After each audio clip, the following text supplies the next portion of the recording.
So that was probably the main bits around patient factors.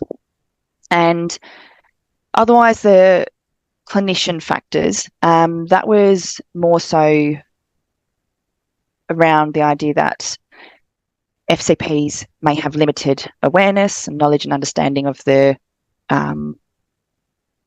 clinical features and risk factors of Axbar. So if they're not aware of that, it's not even going to be on their radar as a differential diagnosis. So I think that's something that was quite a significant point.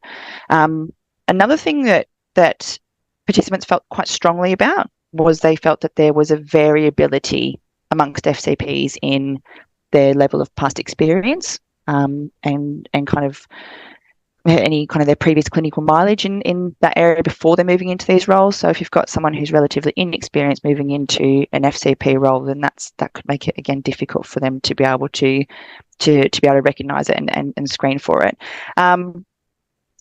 They also highlighted the fact that not just knowledge and understanding around the disease process itself of Axbar, but it was also the fact that if they've got limited understanding around the interpretation of blood tests and imaging, that could also be a barrier. So we were talking about before about the idea that if they're ruling Axbar out on the basis of negative inflammatory markers or negative HLA-B27, or let's say that there's no changes on X-ray, or potentially even no changes on MRI if they've used an incorrect sequencing. So